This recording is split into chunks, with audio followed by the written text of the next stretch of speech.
being inconsistent. Okay, now next thing we're going to talk about a little bit here is the reasons for it and using the whizzer position not as something to hold on to or as a means to an end, but that's what we want to do is use it as a means to an end, is using the whizzer position to be able to clear the tie that you're in. You know, because when you come to a whizzer position, it's when somebody else has an underhook, they're controlling. They're inside on both sides. They have control of your collarbone. They have control of your center of gravity. They have control where you're going. You can't really throw much on this side. You know, you have no shot attempt on this side. So when you actually go in to hit this, a lot of times there's going to be different reasons to do it. You know, sometimes you're going to be coming and grabbing on the other side and really hipping hard. Sometimes you're going to be stepping in and hitting here. Sometimes you're going to be stepping in and hitting here, right? But for me, a lot of times, especially when I'm going with somebody bigger, or let's say I'm winning the battle on my feet and I want to stay on my feet. I don't want them to have a chance to go to the mat. I'm going to hip in just enough to get them off balance onto that foot right there. And as they hit that foot, then this hand straightens, right, all the way and gets back in between us right here. Elbow point to the mat, right, and I'm pushing us away there. You don't use your other hand to push off too? What's You that? can use your other hand to push off too? Yeah, because I'm on both sides then. Or I'm inside on both sides then. So he gets here where I don't want to be. Boom. Yeah. Oh, yeah. Right? So if he's bum rushing, I'm here, under it, boom. Yeah. Right there to face, right? So, I mean, that's the best way to probably use it to keep yourself safe. Now, let's say that I do hit it all the way and we end up on the mat so that we're side by side, both on our knees, kind of, right? I'm going to do it on me instead. So I'll underhook here, I'm driving, pops, land here, I come right back to this position.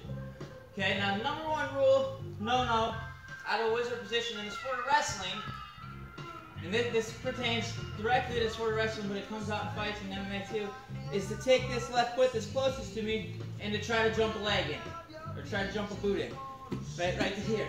Now the reason being, if you try to jump over a whizzer, you take out your post, right? Think of yourself as a table. The table's got 4 legs. You take out one of the legs, and you're gonna get rolled over to it, right? So one of the number one rules they'll teach you when you're starting off and you're jumping whizzers or you're learning how to whizzer in the sport of wrestling is don't jump over a whizzer. Now, I'm gonna say this, and I know at some point you guys are gonna watch me and you're gonna point at me and say I just broke my own rule, right? That I just jumped over a whizzer. Well, You gotta know the rules before you can break them. well, that's the thing. Is like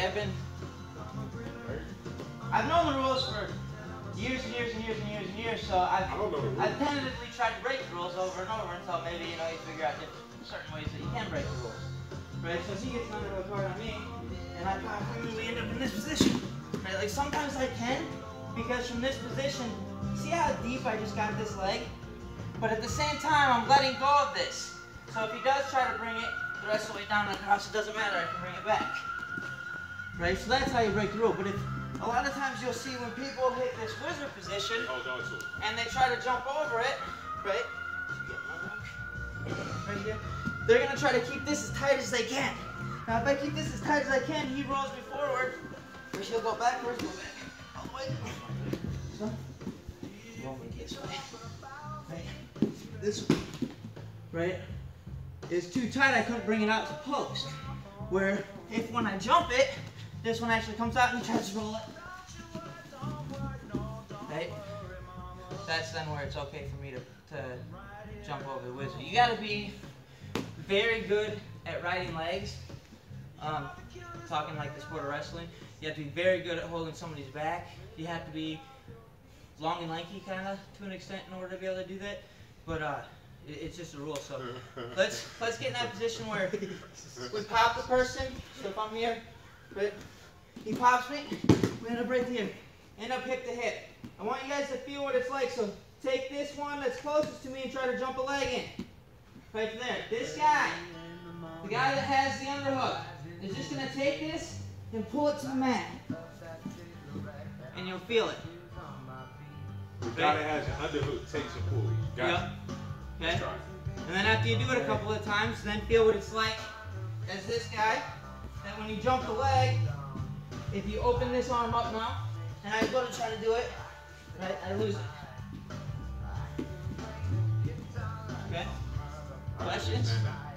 Alright, let's try it. I'll walk around and help you. Alright, 1, 2. Stop saying that, man. Thank you.